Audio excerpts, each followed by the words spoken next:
The Galactic Alliance Training Academy was, without a doubt, the most diverse collection of sentient beings in the known universe and possibly the most dangerous.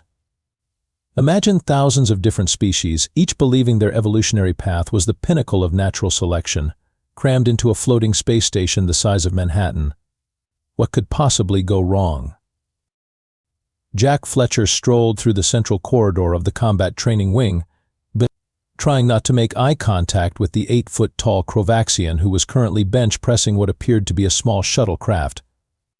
The Krovaxian's forearms bulged with muscles that had evolved on a high-gravity world where morning jog meant outrunning lava flows.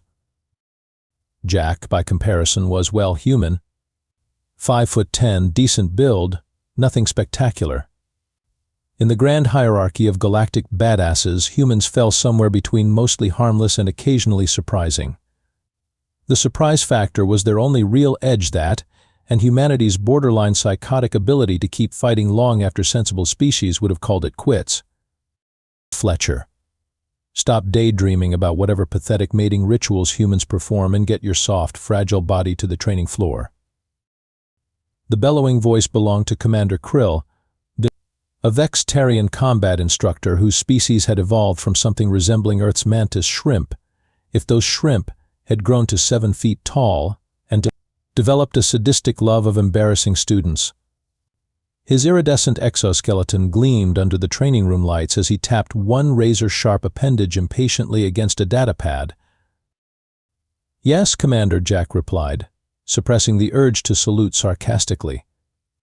Nexarians had notoriously poor senses of humor and notoriously excellent aim with the venomous spines they could launch from their forearms.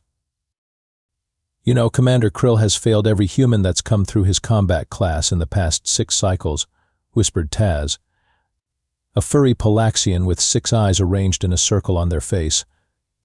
"Nothing personal, he just thinks your species is an evolutionary mistake." "Thanks for the pep talk," Jack muttered. The training floor was a circular arena with various terrains, pools of water, rock formations, metal structures that could be reconfigured for different combat scenarios. Around the perimeter, cadets from dozens of species lounged, stretched, or practiced combat moves that would be anatomically impossible for humans. Jack caught sight of his roommate, Zik, a gelatinous Quarian who could change shape but never quite mastered looking like anything other than a 6-foot-tall blob of blue jello with eye stalks. Zik waved, or at least, a pseudopod extended from his body and wiggled in Jack's general direction. "Today we will witness," Krill announced, mandibles clicking in what Jack had come to recognize as anticipation, a demonstration of why baseline physicality matters in combat, regardless of so-called tactical thinking. Every pair of eyes, stalks, sensory nodes, and visual receptors in the room swiveled toward Jack.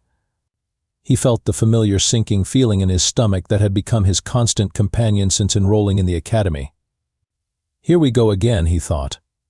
Another humans are the weaklings of the galaxy demonstration. What Krill and the others didn't know was that Jack hadn't spent his evening socializing like most cadets. While others were forming cross-species bonds over fermented beverages in the recreation dome, Jack had been locked in the archives, studying. If there was one thing humans excelled at, it was finding weaknesses. And Jack Fletcher had made finding weaknesses his specialty. "Cadet Fletcher," Commander Krill's voice cut through the murmurs of the assembled aliens. "Step forward." Jack moved to the center of the training floor, feeling the eyes of every sentient in the room scrutinizing him. He could practically hear their thoughts, poor fragile human, soft-shelled mammal, another one about to wash out. "Today," Krill continued, his mantis-like face unable to smile but somehow radiating smug satisfaction anyway, "we will demonstrate the importance of natural predatory instinct in combat situations. Theory and tactics are useful, but when facing a superior opponent, all the planning in the universe won't save you if your species evolved as prey rather than predator." A ripple of chittering laughter spread through the crowd. Most of the cadets considered themselves apex predators on their home worlds. Humans, with their blunt teeth, lack of claws, and pathetic sensory capabilities, were clearly not in that category. "Cadet Grax, join us," Krill commanded. The crowd parted as Grax moved forward. As a Nexarian, Grax was essentially what would happen if you combined a velociraptor, a tiger, and a nightmare, then gave it sentience and an attitude problem. 7 feet of corded muscle covered in scaled armor, 3-fingered hands ending in retractable claws, and a mouth full of teeth that would make a shark reconsider its life choices. Tamed meat, Grax nodded at Jack, using the derogatory Nexarian term for species they considered food in their evolutionary past. "Lizard breath," Jack replied pleasantly. Krill's mandibles clicked in annoyance. The parameters for today's demonstration are simple. Cadet Fletcher must survive 2 minutes in unarmed combat against Cadet Grax to pass this module. Zik oozed closer to Jack.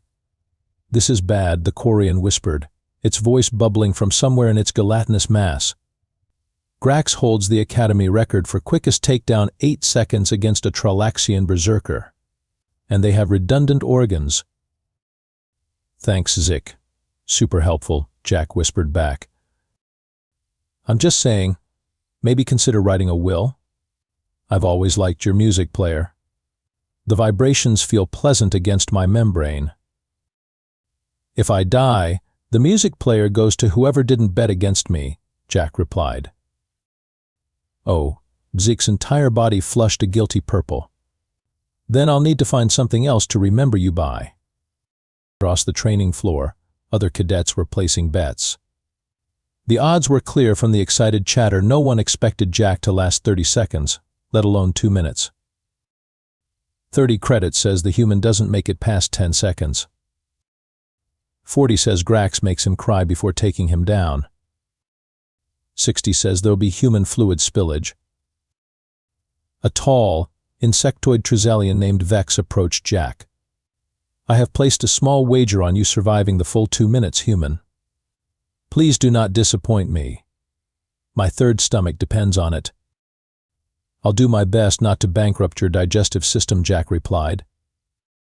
Commander Krill raised one bladed appendage. "Preparations will begin now. Combat commences in 15 minutes. Standard Academy rules apply: no permanent damage, no fatal strikes." He fixed his compound eyes on Jack. "Though accidents do happen when species don't know their limitations." As Grax stalked off to warm up, performing a series of stretches that made Jack's spine hurt just watching, Zik extended a pseudopod and patted Jack awkwardly on the shoulder. "You know," the Quarian said, "humans have one advantage that might help." "What's that?" "Wien. You're unusually stubborn about dying. Most species have the good sense to expire when properly killed." Jack stared at his roommate. "I'm starting to think you're not great at pep talks." "Oh, also," Zeke added, body wobbling with enthusiasm, "your endocrine system produces adrenaline. Maybe that will help. Unless Grax removes your adrenal glands first." "Do you need those to live? I forget how many organs humans can lose before ceasing function." "Please stop helping me," Jack muttered, watching as Grax demolished a practice dummy with casual efficiency. Across the room, several instructors had gathered, talking in low voices. Jack noticed them glancing his way with what appeared to be pity. Great.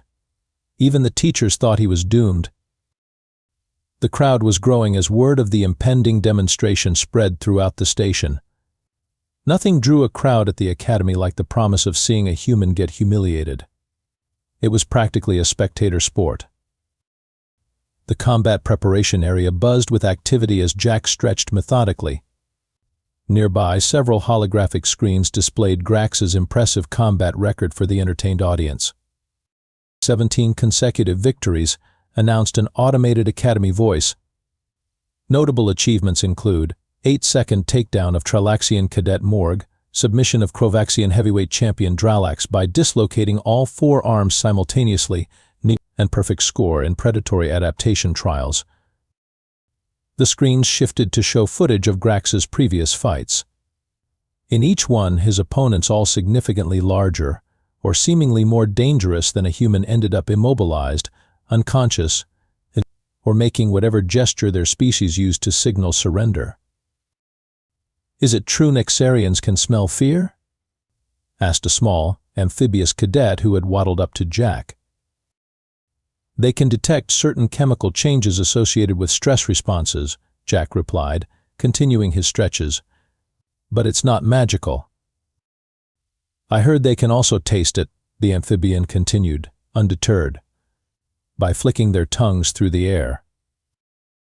"That's just something they say to psych out opponents," Jack said, though he wasn't entirely sure that was true. He'd read everything the Academy archives had on Nexarian physiology, but some information was classified or simply unknown. Across the prep area, Grax was surrounded by a group of admirers, many from predatory species themselves. The Nexarian was demonstrating a takedown move, using a 4-armed Krovaxian volunteer who ended up pinned with embarrassing speed. "Notice how the tamed meat stretches its limbs," Grax commented loudly enough for Jack to hear. "Preparing to run as prey always does. But there is nowhere to escape in the arena." Jack ignored the taunt, focusing instead on his own preparation. In his mind, he went through every detail he'd studied about Nexarian biology. They evolved as pursuit predators in arid environments. Their scaled skin was tough but had flexibility limitations. Their sensory organs were primarily focused on movement detection and heat signatures rather than fine detail. They had lightning-fast reflexes but poor stamina for extended fights. Most importantly, their brain structure emphasized instinctive responses over adaptability. Commander Krill slithered over to Jack, his compound eyes reflecting Jack's image in dozens of tiny facets. "I want to be clear, human," Krill said quietly. "This demonstration serves an educational purpose. Your species faces a biological reality that no amount of determination can overcome. Better to learn this here than in actual combat where your weakness could endanger others." Jack met the commander's gaze. "With all due respect, sir, maybe wait until after the match to write my epitaph." Krill's mandibles clicked rapidly, the Vextarian equivalent of a dismissive snort. "As you wish. I am adding additional parameters to make this educational for all cadets." He raised his voice to address the entire preparation area. "The match will begin with darkness, simulating a surprise night ambush scenario. Standard illumination will return after 10 seconds. A collective murmur ran through the observers. Everyone knew Nexarians had excellent night vision, while humans were notoriously blind in darkness. Additionally, Krill continued, the arena will be set to terrain configuration Delta open ground with minimal cover. Another advantage for Grax, who excelled in pursuit across open spaces. Jack kept his face neutral, though internally he was recalculating his strategy. Krill was stacking the deck against him even more than expected. This wasn't just about humiliating a human anymore, this felt personal. Zik oozed up beside Jack again. "I've revised my betting strategy," the Quarian whispered. "Now I have credits on you lasting between 10 and 15 seconds. "That's optimistic, according to the odds." "Your confidence is touching," Jack replied dryly. "If it helps," Zik's body lightened to a hopeful blue, "I've been telling everyone that you've been studying combat tactics obsessively. Nobody believes me, of course. They think all humans do after hours is engage in recreational copulation and watch entertainment simulations. Let them think what they want." Jack finished his final stretch and stood up. "Time to go make some history." "Or become it," Zik added helpfully. As Jack approached the arena entrance, he caught snippets of conversation from the gathering crowd. Waste of training resources to even admit humans. Heard they only got into the Alliance because they reproduced so quickly. Betting pool is up to 12,000 credits, highest this semester. The arena doors slid open. Inside, the floor had been configured to a barren plain with only a few scattered rocks for cover nowhere near enough to hide behind or use strategically. The spectator area surrounded the entire space, filled to capacity with cadets and instructors eager to witness the impending slaughter. At the opposite entrance, Grax emerged, his scaled hide gleaming under the lights. The Nexarian's muscles rippled as he stretched his neck from side to side, claws extending and retracting in anticipation. "Cadets," Commander Krill's voice echoed through the arena. "Prepare for combat demonstration." "Begin countdown," Commander Krill announced, his voice echoing through the arena speakers. "Combat commences in 5, 4, 3, 2, 1. The lights plunged into darkness so complete that Jack couldn't see his hand in front of his face. The crowd's excited murmurs fell into hushed anticipation. In the blackness, Jack didn't move. Not even a single step. From across the arena came the soft sound of clawed feet on the padded floor. Grax was on the move, no doubt guided by his superior night vision and heat-sensing abilities. The Nexarian was closing in, exactly as Jack had anticipated. Jack took a slow, controlled breath, forcing his heart rate to remain steady. Contrary to Academy lore, Nexarians couldn't actually smell fear, but they could detect rapid breathing, elevated body heat, and the minute sounds of tense muscles preparing to flee. All the telltale signs of prey preparing for escape. Jack gave them none of these cues. He stood perfectly still, controlling his breathing the way he'd practiced for countless hours. In the darkness, he slowly, silently shifted his weight to the balls of his feet. 3 seconds into the darkness, the soft padding of Grax's approach accelerated. The Nexarian had locked onto Jack's position and was moving in for a quick takedown. Jack could hear the subtle sound of claws extending, the soft hiss of anticipation escaping from Grax's mouth. 5 seconds. Jack could sense Grax was nearly upon him now. The Nexarian would be moving low to the ground, preparing to spring in a devastating pounce that had incapacitated many opponents before. But unlike those opponents, Jack wasn't preparing to dodge. 7 seconds. The tiniest shift in the air currents told Jack that Grax had launched himself forward in an attack. In that precise moment, Jack dropped flat to the ground, pressed his palms against the floor, and kicked upward with both legs, not where Grax was, but where the Nexarian's momentum would carry him. 8 seconds. Jack's boots connected with something solid, Grax's chest or possibly throat, as the Nexarian soared over him. He heard a startled hiss of pain and surprise. Jack rolled instantly to his feet, moving purely by muscle memory and spatial awareness in the darkness.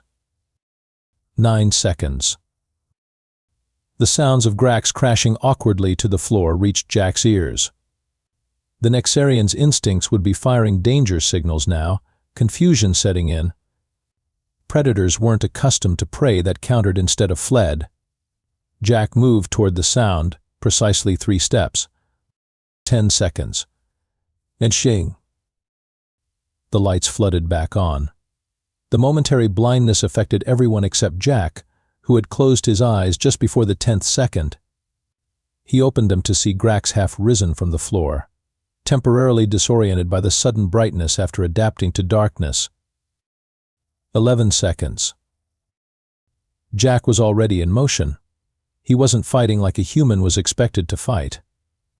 There were no wasted movements, no hesitation, no combat stance. Just cold, calculated efficiency as he slid forward and drove his elbow directly into a specific point where Nexarian neck scale separated the equivalent of a vagus nerve cluster. Grax's eyes widened in shock. His body went rigid as the precise strike temporarily short-circuited his nervous system's connection between brain and limbs. Jack didn't pause. His left hand shot out, fingers finding the pressure point under Grax's jaw that controlled blood flow to the Nexarian brain. 12 seconds. Grax's eyes rolled back, his impressive body collapsing to the mat like a puppet with cut strings. Jack stepped back, hands returning to a neutral position at his sides. Across the massive arena, not a single sound could be heard. The silence was so complete that Jack could hear the soft hum of the environmental system cycling air through the room. Commander Krill stood frozen, mandibles hanging open in what Jack recognized as the Vextarian expression of utter disbelief. The timer on the massive display above the arena showed 12. Nexarians evolved as ambush predators who rely on predictable prey responses, Jack announced to the silent crowd, his voice carrying easily in the stunned quiet. When prey doesn't run, their attack patterns become predictable instead. Also, their carotid equivalent is poorly protected compared to most predator species. Human combat history is full of examples of leveraging anatomical weaknesses rather than trying to overpower stronger opponents. On the floor, Grax stirred slightly, regaining consciousness much faster than a human would another Nexarian trait Jack had counted on. The predator wasn't seriously injured, just temporarily incapacitated by what was essentially a perfect anatomical exploit. Perhaps, Jack added, looking directly at Commander Krill, this demonstration was educational after all. For 3 full seconds, nobody moved. Nobody spoke. The entire arena seemed suspended in a collective moment of cognitive dissonance. Then chaos erupted. "What just happened?" screamed a multi-eyed Traxian cadet. "Did anyone record that?" "Play it back." "Play it back," demanded another. "I placed my entire monthly stipend on Grax," wailed a Crovaxian, all 4 of his hands clutching his head in despair. Throughout the stands, money, credits, and various species valuables changed hands as the few who had bet on the seemingly impossible outcome collected their winnings. Most prominent among them was Zik, whose gelatinous body had turned a vibrant, celebratory gold as fellow cadets reluctantly transferred credits to his account. "I knew it." The Quarian bubbled loudly, though Jack was certain Zik had been just as shocked as everyone else. Edenleet has been studying combat techniques for months. "I told you all." Commander Krill finally snapped out of his stupor, mandibles clicking rapidly in what Jack recognized as the Vextarian equivalent of sputtering indignation. This was clearly an anomaly, Krill announced, gesturing dismissively with one bladed appendage. Cadet Grax was obviously unprepared for such underhanded tactics. "Underhanded?" Jack raised an eyebrow. "You set the parameters, Commander. Darkness, open terrain, both advantages for a Nexarian. I simply used what I had available knowledge." On the arena floor, Grax had managed to rise to one knee, shaking his scaled head as though trying to clear it. A medical drone hovered nearby, scanning him for injuries. "A lucky strike," Krill insisted. "Nothing more." "Then perhaps we should go again?" Jack suggested mildly. "Unless you believe luck would strike twice?" A collective gasp rippled through the audience. No one challenged Commander Krill, especially not a human cadet who should, by all accounts, be grateful just to have survived. Before Krill could respond, Grax raised a clawed hand. "No," the Nexarian said, his voice raspy but clear. "Not luck." He climbed fully to his feet and approached Jack, towering over him yet somehow no longer seeming as intimidating. "Tell me," Grax said, "how did you know about the nerve cluster?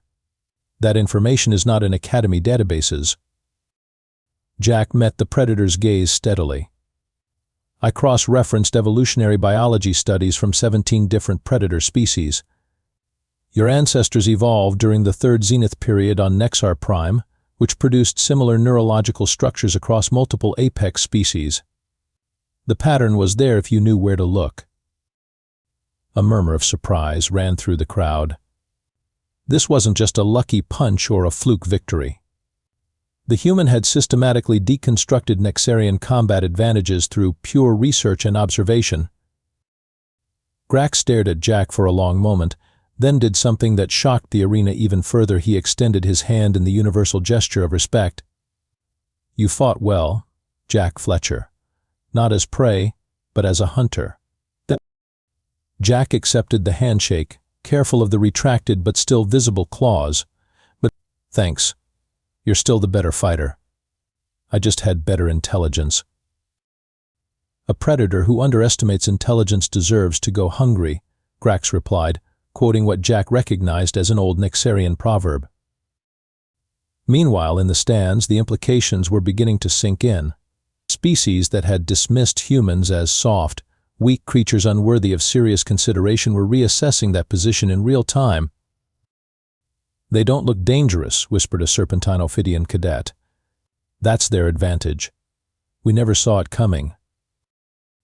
I heard a furry Palaxian added that on their homeworld humans hunted creatures 10 times their size to extinction for sport.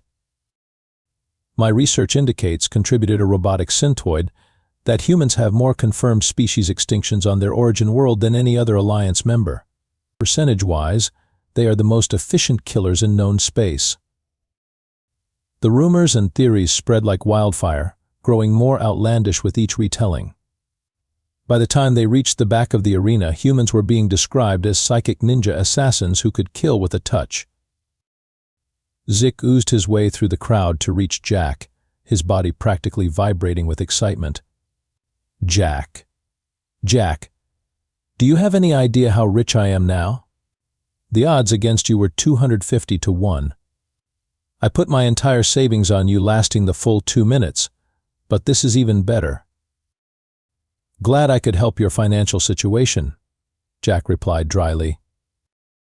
"Help? You've made me the wealthiest Quarian cadet in Academy history. I can finally afford that membrane moisturizer I've been eyeing." Zek's body rippled enthusiastically. "Also, several cadets from predator species have approached me asking if you offer private combat lessons. I said your rate is 1,000 credits per hour." "You did what?" "Don't worry, I'll only take a 40% finder's fee." Commander Krill had retreated to confer with other instructors, all of whom were gesturing animatedly. Jack could read lips well enough to catch phrases like re-evaluation of human combat potential and possible tactical intelligence specialization. In just 12 seconds, everything had changed. 3 weeks after what was now being called the 12-second incident, Jack found himself in the unlikeliest of positions, the combat advisor to some of the Academy's top predator species. "No, Grax, that's not," Jack sighed, rubbing his forehead. "You can't just power through everything. Sometimes finesse beats force." The Nexarian hissed in frustration as he tried again to execute the human joint lock Jack had been teaching him. Nearby, a small group of cadets from various species watched with rapt attention. "It is counterintuitive," Grax complained. "My instinct says to overpower, not redirect."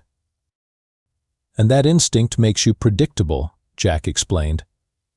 "The best fighters in human history weren't always the strongest. They were the ones who understood how to use an opponent's expectations against them." The Academy itself had undergone subtle but significant changes. The library archives had placed restrictions on materials related to human military history after discovering multiple species were obsessively studying Earth's warfare evolution. Commander Krill had been reassigned to theoretical combat instruction rather than practical demonstrations, a move widely interpreted as a demotion. Most notably, Jack's combat class evaluations had been retroactively altered from marginally adequate to exemplary tactical proficiency. The Academy, it seemed, was covering its tracks. Cadet Fletcher. Jack turned to see a wide-eyed, tentacled junior cadet hovering nervously at the edge of the training area. "Admiral Vosk requests your presence for the new cadet orientation briefing," the messenger said. "He believes your perspective would be valuable." Jack nodded, trying not to smile too broadly. The same orientation where, just months ago, humans had been described as physically unremarkable but technologically useful was now requesting his input. How things had changed. As Jack made his way through the corridors, he noticed the subtle differences in how others reacted to him. Species that once blocked his path now stepped aside. Predators that had once sized him up as potential prey now nodded with collegial respect. Zik was waiting outside the orientation hall, his gelatinous body sporting what appeared to be an expensive new outer membrane with iridescent flecks, the Quarian equivalent of designer clothing. "There he is. The legend himself." Zik bubbled enthusiastically. "Have you heard the latest? The new cadets from Sector 9 arrived yesterday, and they're already asking about you." One Trezelian apparently packed combat armor specifically designed to resist human attack techniques. That's ridiculous, Jack said. What I did wasn't even particularly special by human standards. Any of us with decent training could have done it. That's exactly what makes your species terrifying, Zik replied cheerfully. The new orientation briefing includes a whole section titled Deceptive Capabilities of Sol 3 Natives.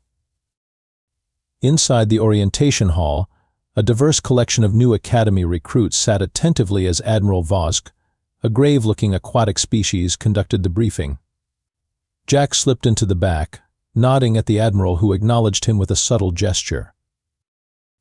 And as we welcome these new species to our ranks, Vosk was saying, remember that appearances can be deceiving. The Alliance values diversity precisely because different evolutionary paths bring different strengths. The Admiral's eyes found Jack. Cadet Fletcher, perhaps you could share some insights about human integration into multi-species combat teams? As Jack made his way to the front, he passed a row of wide-eyed recruits. One of them, a reptilian species Jack didn't recognize, whispered to his neighbor, "Is that the human? The one who took down a Nexarian elite in 12 seconds? I heard it was 8 seconds, the neighbor whispered back. And he did it blindfolded. Jack suppressed a smile as he took his position at the front of the hall. The stories grew more outlandish by the day. Next week, they'd probably be saying he defeated Grax while simultaneously cooking a souffle. Thank you, Admiral, Jack began. The most important thing to understand about humans in combat situations is that we're adaptable. We're not the strongest, fastest, or most naturally armed species in the galaxy.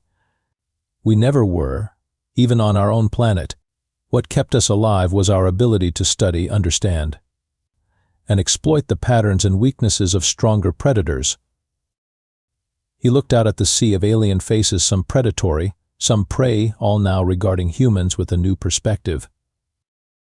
In that way, Jack continued, we're the perfect Alliance species. We don't rely on biological advantages that might not work in every situation. We observe, adapt, and overcome. We turn disadvantages into strengths. At the back of the room, Commander Krill had silently entered and was watching with what Jack could have sworn was a hint of grudging respect. So if there's one lesson from my experience here, Jack concluded, it's this: never make assumptions based on species. The galaxy is full of surprises, some of them only take 12 seconds to demonstrate. As the orientation continued, Jack returned to his seat, catching snippets of awed whispers that followed him. My cousin at the Galactic Fleet Academy says they've added a whole course on human combat psychology. I heard the Nexarians are trying to recruit humans as combat trainers. They look so harmless, though. Jack smiled to himself. That was precisely the point. Humans had spent their evolutionary history being underestimated by faster, stronger predators. Being overlooked was their greatest tactical advantage. As the newest batch of cadets filed out of orientation, their eyes following Jack with newfound respect and more than a little fear. He couldn't help but reflect on how quickly perceptions could change. One moment, you're the galaxy's underdog, the next, you're its boogeyman. All it had taken was 12 seconds.